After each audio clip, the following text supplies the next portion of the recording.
अस्सलाम वालेकुम, मैं इब्रार अहमद एडवोकेट। उम्मीद करता हूं कि आप सब खैरियत से होंगे।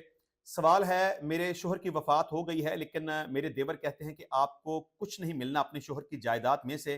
अब मैं क्या करूं? देखें, खामद की जायदाद में से बीवी का हिस्सा होता है। अगर तो आपके बच्चे हैं तो फिर आपको 1/8 हिस्सा मिलेगा। अगर बच्चे नहीं हैं तो 1/4 हिस्सा मिलेगा। और ये आपका राइट है, ये आपका कोई हक छीन नहीं सकता। अब दूसरा सवाल यह है कि अगर आपके देवर आपको वो हिस्सा नहीं देते या उसके ऊपर नाजायज कब्जा करके बैठे हुए हैं, तो आपको चाहिए कि उस अपने हिस्से की वापसी के लिए आप अदालत में एक दावा दायर करें। यह दावा 100% आपकी फेवर में डिक्री हो जाएगा और आपका जो भी हिस्सा बनता है वो आपको मिल जाएगा। सवाल है, औरत एक बच्चे की माँ हो तो वो घर छोड़कर चली जाए और कहे कि मुझे शहर में प्लाट लेकर दो, मगर खामद में इतनी हिम्मत ना हो, वो गांव में ना रहना चाहती हो। अब मैं अपना बच्चा वापस ले सकता हूं या नहीं?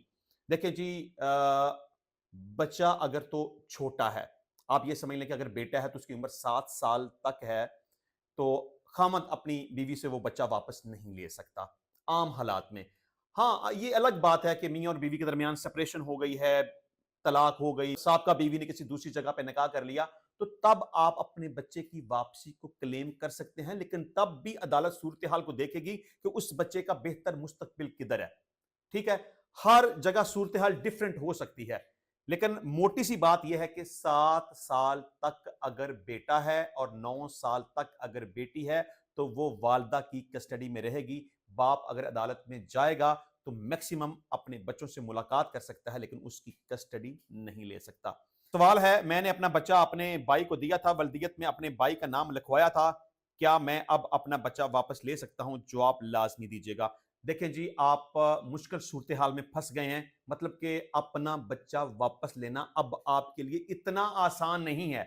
आप मैक्सिमम क्या करेंगे? आप अदालत में जाएंगे, और जाना चाहिए अगर आप बच्चा वापस लेना चाहते हैं, और अदालत में आप केस फाइल करें और जो डॉक्यूमेंट बन चुके हैं उनकी मनसूखी मांगें आप अदालत से।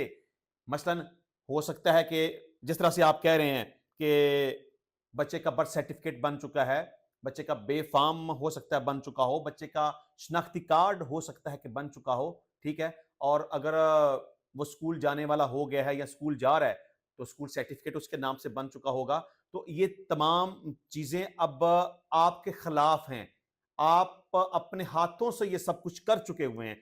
अब आप अपने बच्चे को वापस लेना चाहते हैं तो इंतहाई मुश्किल सूरत-ए-हाल है। सिर्फ़ एक चीज़ आपको सपोर्ट कर सकती है कि अदालत आपके ऊपर रहम करते हुए और कोई एहसान करते हुए डीएनए करने का ऑर्डर कर दे और उस बच्चे का डीएनए हो जाए, तब ये बात क्लियर हो जाएगी कि वो बच्चा उनका नहीं है जिनके पास है, उन्होंने अडॉप्ट किया हुआ है। लेकिन आम हालात में अदालतें ऐसा नहीं करती। तो अगर तो डीएनए हो गया तो बच्चा आपको मिल सकता है, जिसका इम्कान बहुत कम है। लेकिन अगर डीएनए ना हुआ तो बच्चा आपको मिलने का इम्कान नहीं है। इंशाल्लाह मिलते हैं नेक्स्ट टाइम नई वीडियो में नए टॉपिक के साथ। तब तक के लिए इजाजत दीजिए। अल्लाह हाफिज।